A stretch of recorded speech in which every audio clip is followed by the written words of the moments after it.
In this lesson, we'll be learning about and practicing with equivalent ratios, meeting the requirements for TEKS 65A. Before talking about equivalent ratios, let's remind ourselves about what we already know about ratios. I know that I can verbally describe the relationship between tables and chairs in our classroom by writing verbally for every one table there are 4 chairs. That I'm showing a ratio between tables and chairs. I'm comparing two quantities describing the same attribute. I'm comparing tables and chairs, and the attribute is the number of each. I can also write this ratio 4 ways. Verbally, for every one table there are 4 chairs. I can write using the colon, 1 table and 4 chairs. The fraction, 1 table and 4 chairs. This is the most popular way. I can also use the word to, 1 table to 4 chairs. Equivalent ratios express the same relationship between quantities. Here's what I mean by that.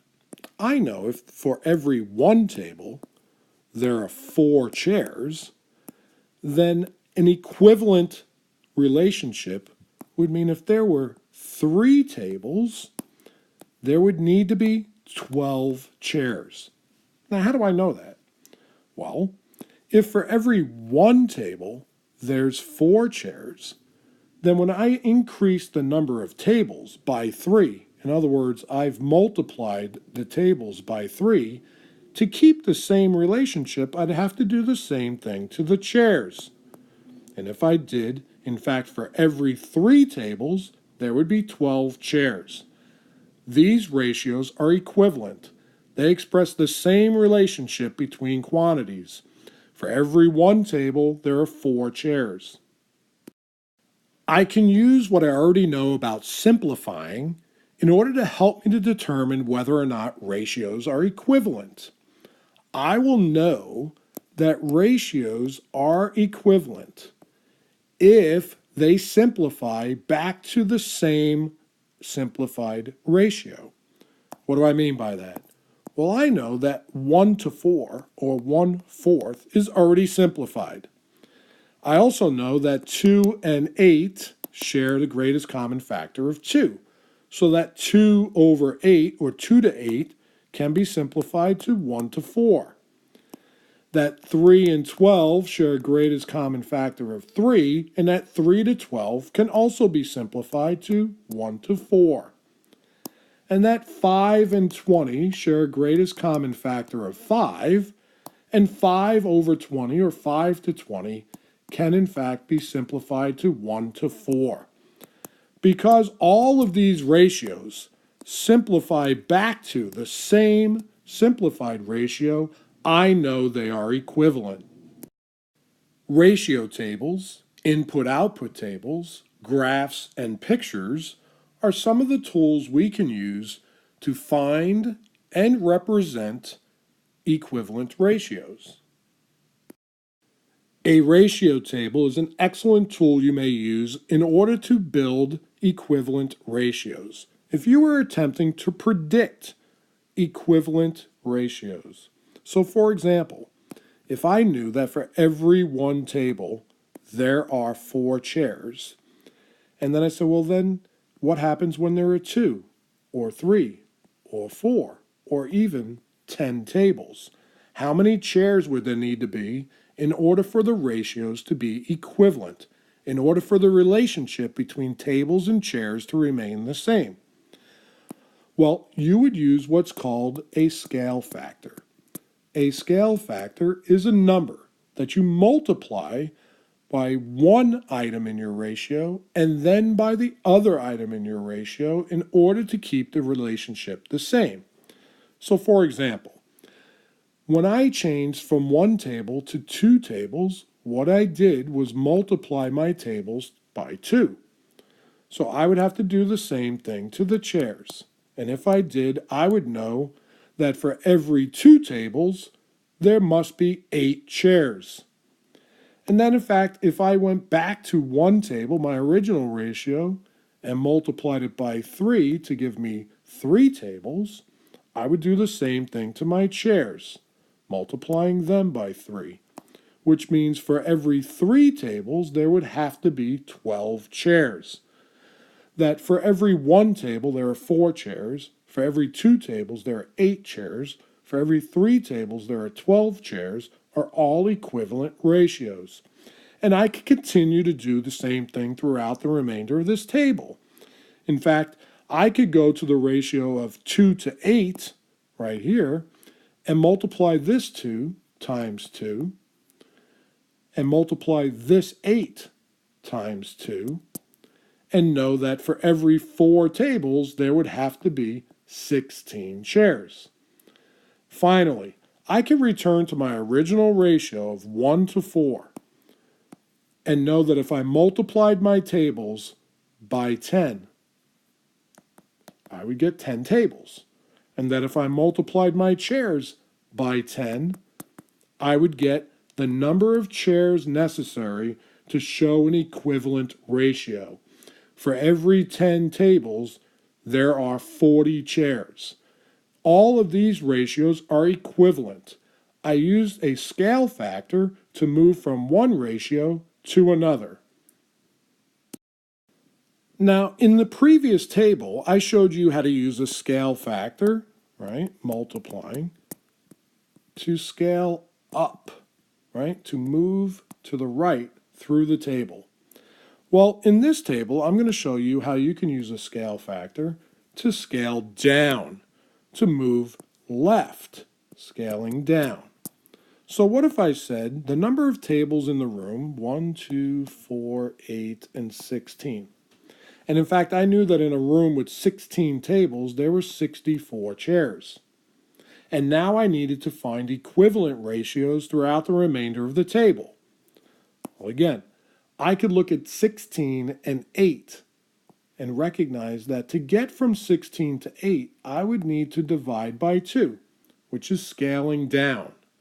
16 divided by 2 gives me 8. So 64 divided by 2 would give me the number of chairs, in this case 32. And that if I did the same thing again, 8 divided by 2 would give me 4. So 32 divided by 2 would give me the correct number of chairs. For every 16 tables, there are 64 chairs. For every 8 tables, there are 32 chairs. For every 4 tables, there are 16 chairs. Remain equivalent ratios. I'm scaling down in this table by 2 to find equivalent ratios throughout the table, and finding that my simplified ratio would be for every 1 table there are 4 chairs. This is a table of equivalent ratios. In this case, I'm scaling down by dividing. But now I want to address one potentially tricky point.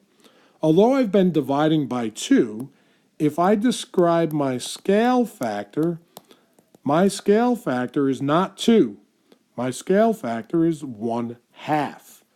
Scaling is always seen as a multiplicative relationship. So I need to describe my scale factor as a factor multiplying. And I know that dividing by 2 is the same thing as multiplying by its inverse. The opposite of divide is multiply. The inverse of 2 is 1/2. So my scale factor would be 1/2.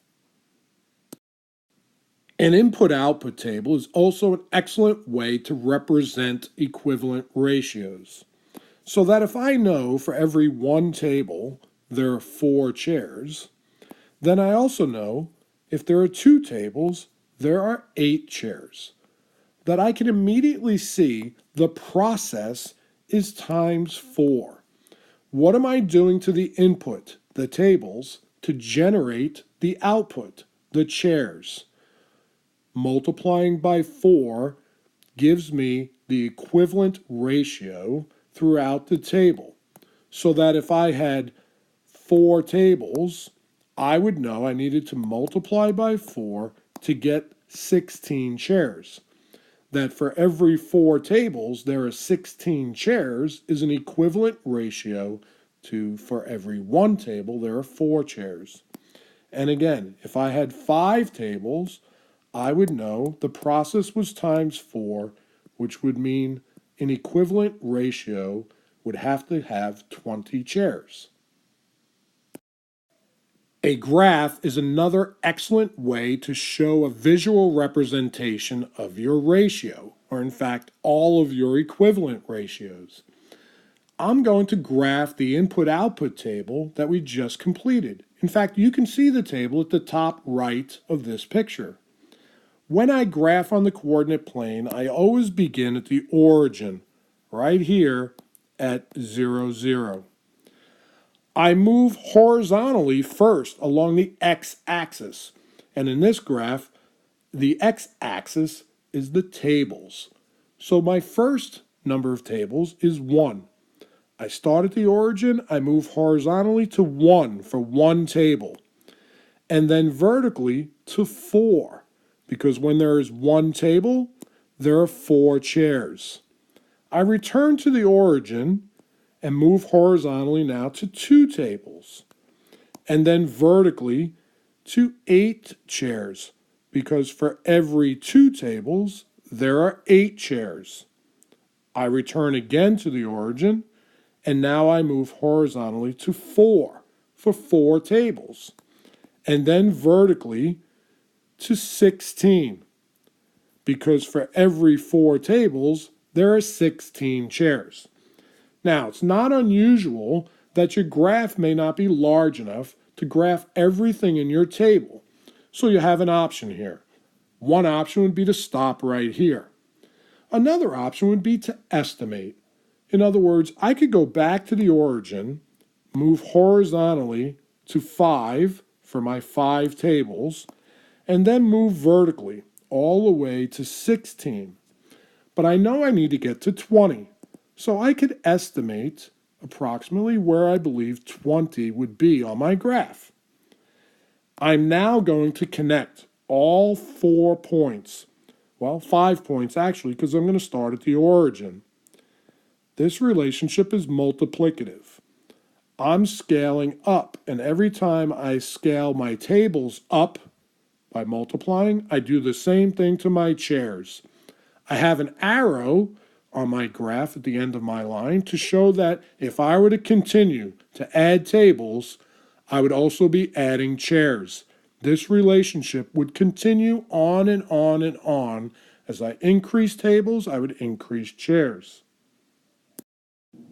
A picture is another way that I can visually represent a ratio and its equivalent ratios. So for example, if I knew that for every 1 table, there were 4 chairs, I could simply draw 1 table and 4 chairs.